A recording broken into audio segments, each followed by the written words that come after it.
Many people discovered Valerian and the City of 1,000 Planets through the film, a visually stunning sci-fi epic that felt like the beginning of something bigger.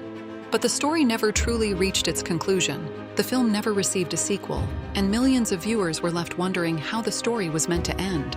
Today, we're going back to the original comics by Pierre, Christin, and Jean-Claude Mézières to reveal how the story was always meant to end. This story takes us to the year 2720, to Galaxity, the capital of Earth's empire, where humanity has mastered time and space travel.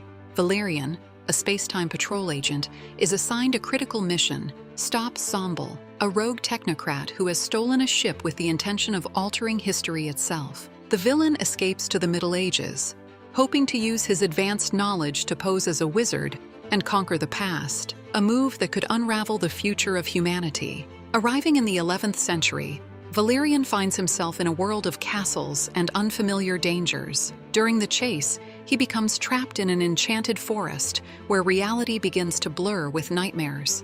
At his most vulnerable moment, Laureline appears, a brave and sharp-witted young woman from that era.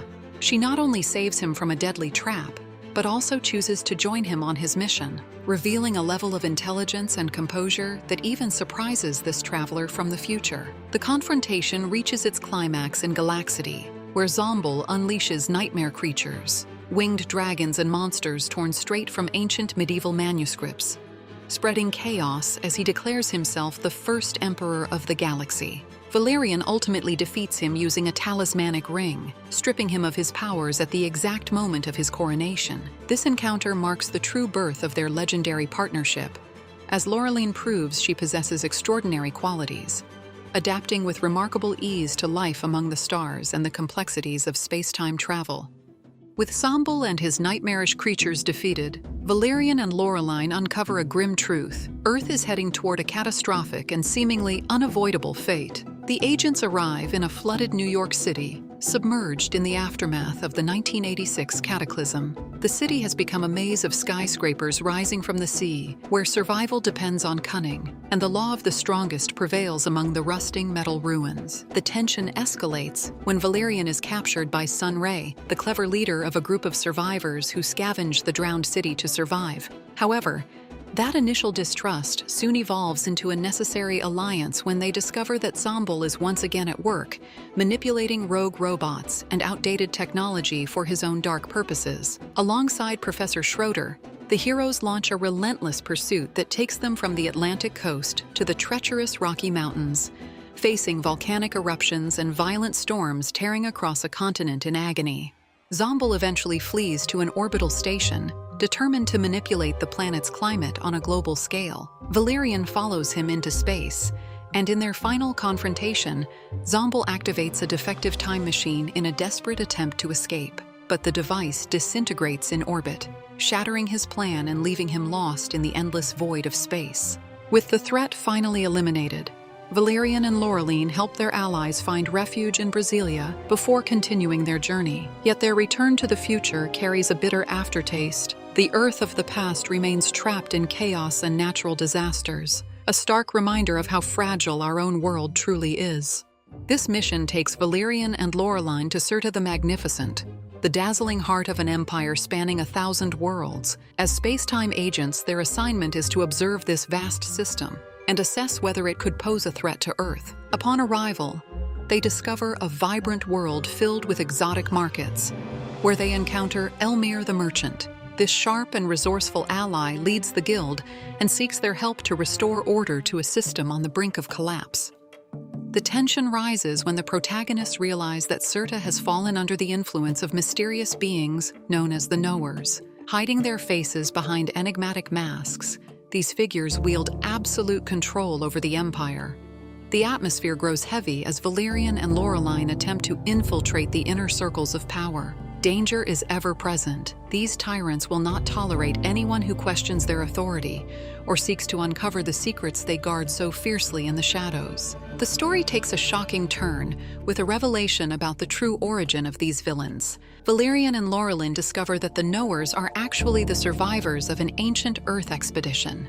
Centuries earlier, this group set out into space in search of a new home for humanity, after the devastating nuclear cataclysm of 1986. With the truth exposed, the mission changes completely, intertwining Earth's fate with that of this distant empire in a desperate struggle for freedom and survival. During their journey, Valerian and Laureline arrive on Technog, a world that Earth has transformed into a key industrial hub for the Terran Empire. Everything changes when a living, organic spacecraft descends from the sky. From it emerges a group of peaceful beings known as the Alphlololians. They are not invaders, but the planet's original inhabitants, returning home after centuries of travel, only to find their paradise turned into a colossal factory. Tension rises when the governor of the Terran base attempts to expel the newcomers, treating them as little more than an obstacle to progress. Valerian finds himself caught in a painful moral dilemma. Should he follow orders or confront the injustice unfolding before him? Laureline, on the other hand, immediately connects with the Alphlololians' almost mystical harmony with nature. She chooses to defend their right to live on their own world, openly challenging the military authorities. The conflict intensifies in the industrial heart of Technog as Valerian and Laureline try to mediate between the governor's uncompromising commands and the natives' ancestral rights. Outraged by humanity's exploitation and indifference, Laureline openly sides with the Alphlololians, defying Galaxity's authority and temporarily distancing herself from her partner. Valerian, torn between duty and galactic justice, searches for a legal solution, one that honors ancient treaties without crippling the Empire's production. Heated debates, quiet escapes, and the stark contrast between the Alphlololians' serene presence and the relentless roar of machinery push the situation to a breaking point. Time is running out. In the end, the natives, long-lived and detached by nature, choose to leave once more, unable to adapt to a world consumed by industry. However, one family whom Valerian and Laureline had helped first remains protected under an ancient First Contact Clause. They are officially declared privileged ambassadors, granted full honors and every possible comfort on Earth. Valerian and Laureline find themselves on a diplomatic mission in the Uqbar system, visiting Earth colonists struggling to build new lives on distant worlds. But that calm is shattered when they discover that a rogue planet named Zahir is drifting through space on a collision course with Uqbar 2. The impact would mean total devastation for the human settlements. Exploring Zahir's surface, the agents encounter peaceful nomads who harvest phlogems, energy-rich plants used to create powerful weapons. But the real mystery lies beneath the surface. The planet is completely hollow. Inside, under a blazing central sun, they uncover a civilization trapped in a senseless war. The city of Malka, a heavily militarized stronghold ruled by women, lives under the absolute authority of Queen Klopka, where men are reduced to slaves, laborers, and expendable soldiers. On the other side stands Valsenar, wealthy and governed by men under Emperor Al-Zafrar, who enforces an equally extreme patriarchal system in which women are treated as servants, possessions, and disposable fighters. The two cities wage an endless war, blind to the fact that their entire world is on the brink of destruction. Valerian and Laureline infiltrate separately, Valerian in Malka, Laureline in Valsenar. Through wit and strategy, they quickly rise through the ranks of each faction. In a bold move, they abduct both rulers, forcing them into a confrontation that reveals the truth. Zahir's unstable orbit has been caused by the reckless use of explosive phlogems in their war. They persuade both sides to combine their remaining phlogem reserves into a single, controlled explosion, powerful enough to correct the planet's trajectory and prevent the collision with Uqbar 2. In the end, the two leaders agree to marry, sealing a fragile peace between their deeply divided societies. The war comes to a halt.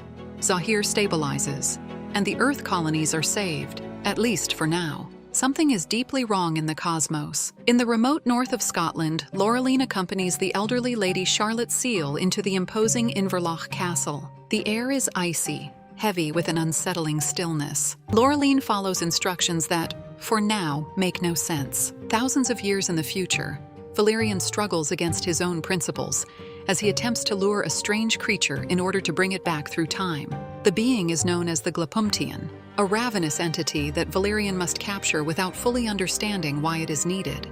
Meanwhile, in the 1980s, Albert, a wise and multi-talented man, works tirelessly to assist the time agents as chaos continues to grow. The pieces of the puzzle are scattered across history, and the lack of clear information makes every move feel like a leap into the void. The crisis escalates. Galaxity is dying, and an invisible offensive is striking at the very foundations of space-time itself. The Xingus, small alien spies, desperately track down clues as it becomes clear that someone is attempting to destroy Earth across every era at once.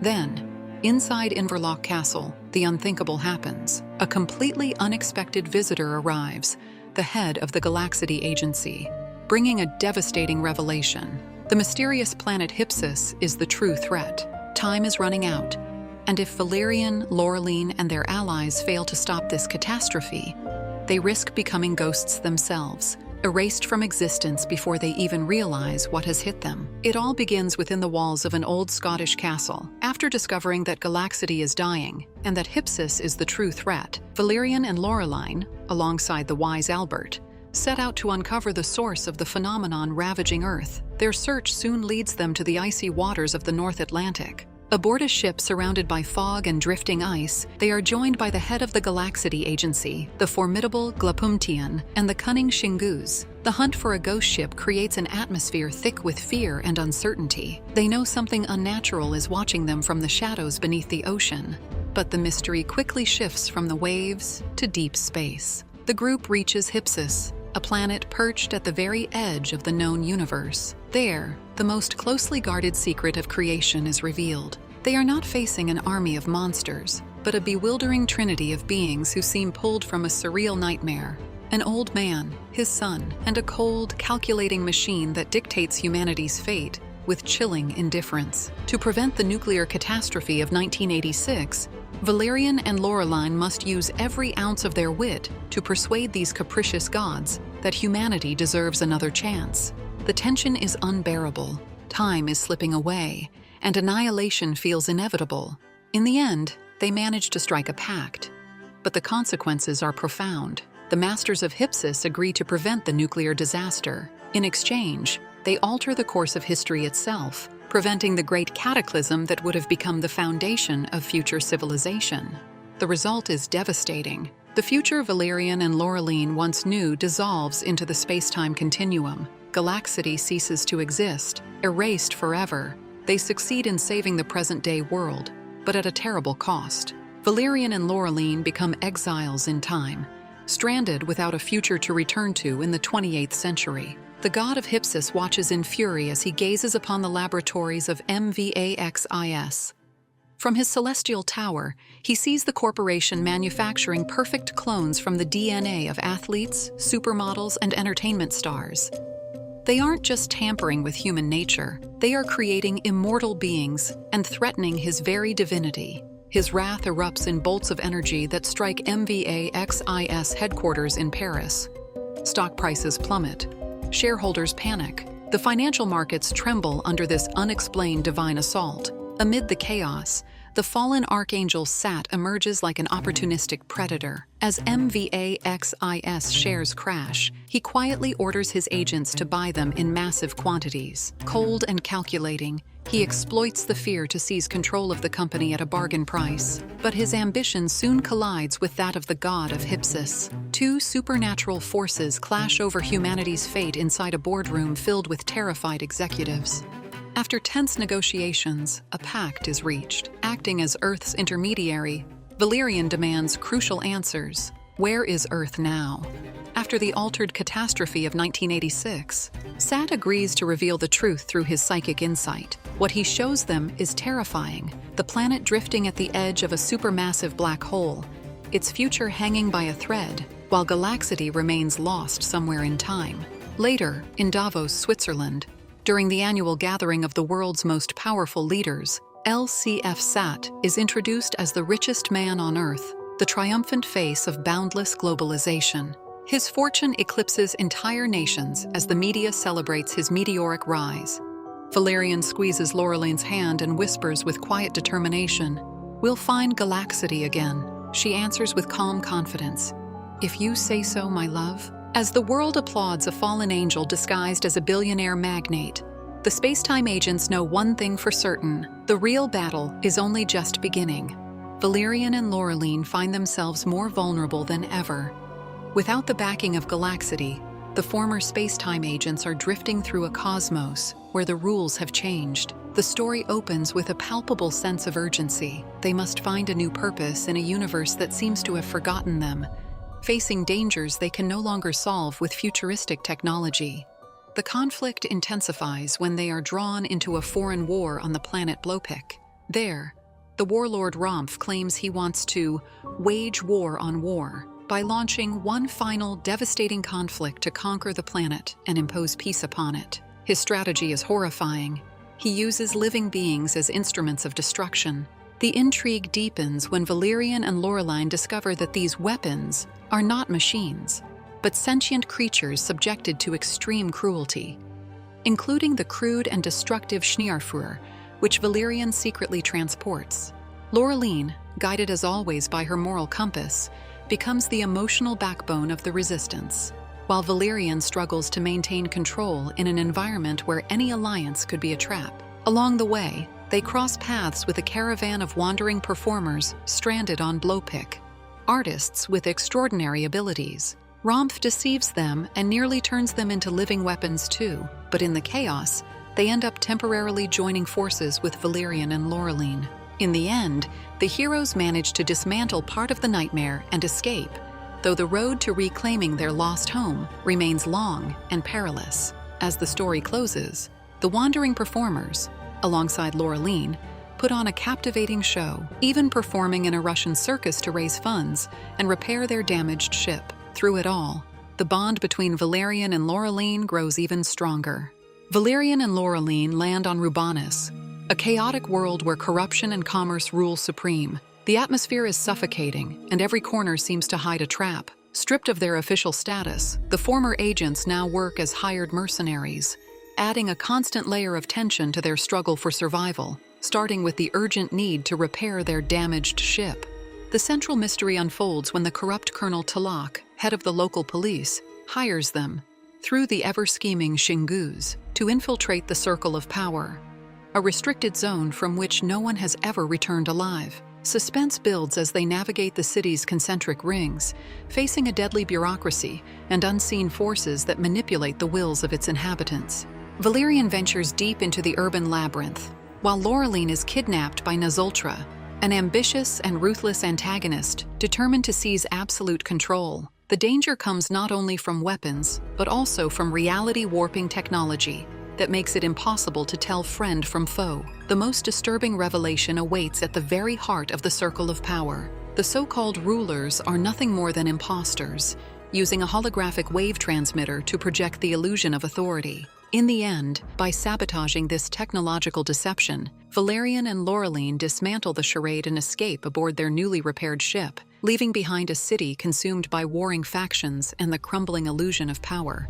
For Valerian and Laureline, their endless journey across the cosmos reaches a point of no return at the very edge of existence. Far from the safety of Galaxity and beyond any known map, they join an expedition into the absolute void, a place where the universe has yet to be written. There, amid the desolation and the silence of unborn stars, they discover that the void is anything but empty. It hides an ancient, colossal threat that has been waiting in the shadows. The tension spikes when they realize that their search for the lost Earth has led them straight into the lion's den, face to face with an enemy beyond comprehension. That danger takes shape as the Order of the Stones. The Wallachs, sentient monoliths, are no mere rocks, but a relentless force determined to cleanse the universe of every so-called imperfect civilization. The stakes escalate dramatically as Valerian and Laureline fight not just for their own survival, but for the very right of all species to exist.